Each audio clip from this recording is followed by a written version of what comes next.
दोस्तों, target with PS Parihar channel में आपका स्वागत है। आज की इस वीडियो हम लोग बात करेंगे सबसे पहले उत्तर प्रदेश अधीनस्थ सेवा चयन आयोग की। उसके बाद में हम लोग बात करेंगे उत्तर प्रदेश लोक सेवा आयोग की और लास्ट में हम लोग बात करने वाले हैं नई शिक्षा नीति की। तो वीडियो को जल्दी से लाइक कर दें, शेयर कर दें और जिन छात्रों ने चैनल को अभी भी सब्सक्राइब न किया हो तो जल्दी से सब्सक्राइब कर लें ताकि आप लोगों को भी इसी प्रकार की ऑथेंटिक अपडेट्स सबसे पहले मिलती रहें। सबसे ज़्यादा कमेंट्स आ रहे हैं इस समय लेखपाल भर्ती को लेकर, चर्चा भी लेखपाल भर्ती को की ही होगी। विद्यार्थियों का कहना था कि सर इसका फाइनल कट ऑफ बताइए, और चूंकि जब इसकी आंसर की जारी हुई थी और जब ये परीक्षा हुई थी तो बहुत सारे कोचिंग संस्थानों ने, बहुत सारे लोगों ने कट ऑफ पर वीडियो बनाए थे और ऐसा हमेशा होता है। लेकिन लेखपाल भर्ती में बहुत ज़्यादा कट ऑफ बताया गया कोचिंग संस्थानों के द्वारा। एक तरीके से अफवाह फैलाई गई कि बहुत ज़्यादा कट ऑफ जाएगी, तो और इसके बारे में मैंने भी एक वीडियो बनाया था और जो कट ऑफ मैंने पहले बताई थी वही कट ऑफ अभी भी है मेरी। क्योंकि छात्रों का कहना था कि सर एक फ़ाइनल कट ऑफ बता दीजिए, तो फाइनल कट ऑफ मेरी वही है जो मैंने पहले बताई थी।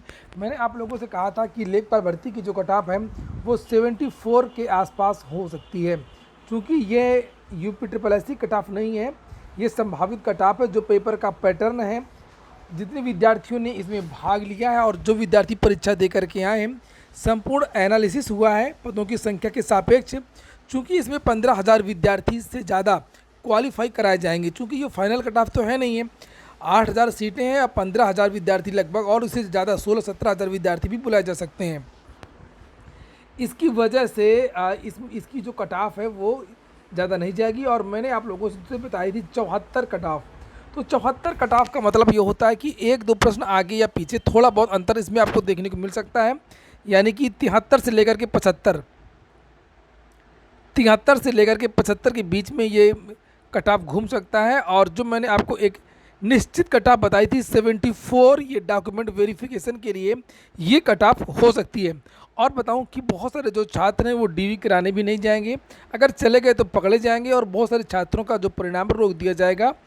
जिस तरीके की जो आप लोगों ने देखा जांच हो रही है एसटीएफ की, और जो एसटीएफ को साक्ष्य मिले हैं, जो विद्यालय में जो प्रबंधक हैं जो नकल करवा रहे थे उनके मोबाइल में बहुत सारे रोल नंबर मिले हैं।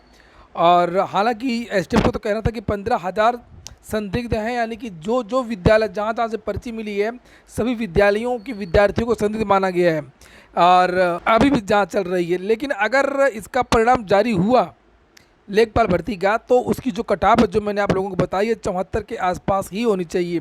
दूसरी बात, नई भर्ती कब तक आएगी? चूँकि जो पुराना पीईटी है वो उसकी वैलिडिटी समाप्त हो चुकी है, इसीलिए जल्दी जल्दी मुहर्रिर का विज्ञापन, जल्दी से जूनियर असिस्टेंट का विज्ञापन और जल्दी से आपका वन दरोगा की भर्ती का विज्ञापन, जितने भी विज्ञापन हो सकते थे यूपी ट्रिपल एस सी ने जल्दी से जारी कर दिए।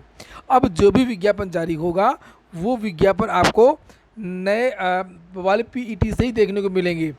इसलिए विद्यार्थियों को अब थोड़ा सा इंतज़ार करना होगा। नए वाले पीईटी का जो रिजल्ट है वो हो सकता है कि 15 जनवरी के पहले पहले जारी कर दिया जाए। यूपी ट्रिपल एस सी की जो योजना है वो 15 जनवरी के पहले पहले पीईटी के परिणाम को देने को लेकर के है। तो पीईटी का जो परिणाम है वो आपको जनवरी के महीने में देखने को मिले।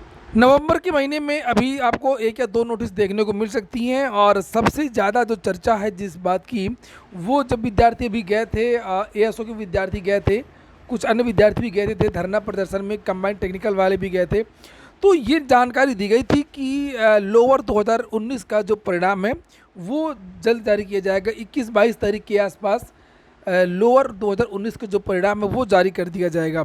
और इसलिए नवंबर के महीने में आपको ये एक बहुप्रतीक्षित परिणाम देखने को मिल सकता है। और उसके बाद में फिर आपको अन्य भर्तियों के जो परिणाम है वो दिसंबर इत्यादि में देखने को मिलेंगे।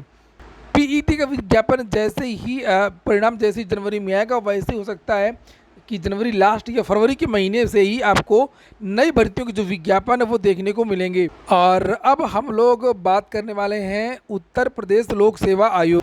उत्तर प्रदेश लोक सेवा आयोग ने आज एक नोटिस जारी की है, जिससे आप लोग यहाँ पर देख सकते हैं, सीधी भर्ती से संबंधित विज्ञापनों के अंतर्गत विज्ञापित पद जिनका विवरण, ये डेट पड़ी है 10 नवंबर।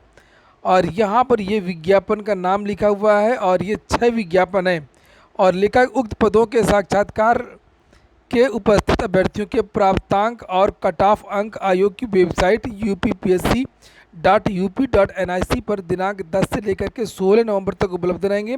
अतः अभ्यर्थीगण अपने अनुक्रमांक और जन्म तिथि के आधार पर प्राप्तांक एवं कट ऑफ अंक अवलोकित कर प्राप्त कर सकते हैं। इस संबंध में यह भी सूचित किया जाता है कि उक्त सीधी भर्तियों के परिणाम के संबंध में सूचना का अधिकार के बाद, यानी सूचना के अधिकार द्वारा आपको बाद में नंबर नहीं दिखाए जाएंगे, अभी नंबर वेबसाइट पर उपलब्ध है, तो अभी आप लोग इसको देख सकते हैं। 10 से यहाँ पर देख सकते हैं नई शिक्षा नीति को, नई शिक्षा नीति की दिशा में उत्तर प्रदेश सरकार अब आगे बढ़ रही है। और यहाँ पर देख सकते हैं कार्यालय ज्ञाप 10 नवंबर की डेट पड़ी हुई है और यहाँ पर लिखा हुआ है कि महानिदेशक स्कूली शिक्षा DGSE का पद शासन के कार्यालय आदेश संख्या ये लिखा हुआ द्वारा सृजित करते हुए उक्त पद पर भारतीय प्रशासनिक सेवा के सचिव स्तर के अधिकारी, राज्य परियोजना निदेशक, समग्र शिक्षा अभियान के समकक्ष स्तर के अधिकारी को तैनात किए जाने की स्वीकृति प्रदान की गई है।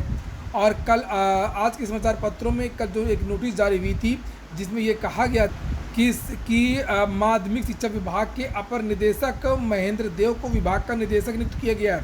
विभाग में निदेशक का पदभार संभाल रहे श्रीता तिवारी को अपर निदेशक पत्राचार प्रयागराज के पद पर स्थानांतरित किया गया। ये आज ही के समाचार पत्र है जिसमें यह कहा गया था कि आगामी दिनों में विभाग में बड़े स्तर पर कुछ अन्य बदलाव किए जाएंगे।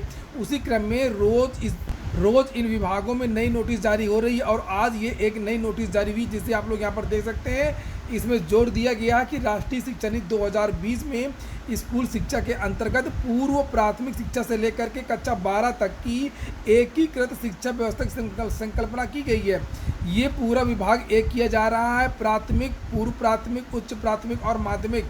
और इसी क्रम में लिखा है कि उक्त के परिप्रेक्ष्य में राष्ट्रीय शिक्षा नीति 2020 के प्रावधानों को सुचारू रूप से क्रियान्वित करने हेतु एकीकृत स्कूली शिक्षा व्यवस्था को राष्ट्रीय शिक्षा नीति की मंशा के अनुरूप मूर्त रूप देने के लिए बेसिक शिक्षा विभाग प्लस माध्यमिक शिक्षा विभाग के मध्य समन्वय स्थापित करने हेतु तथा शासन के समक्ष स्कूली शिक्षा का समन्वित रूप प्रस्तुत करने की मंशा से महानिदेशक स्कूली शिक्षा के कार्य एवं दायित्वों में माध्यमिक शिक्षा विभाग से संबंधित कार्य एवं दायित्वों को भी जोड़ दिया गया है।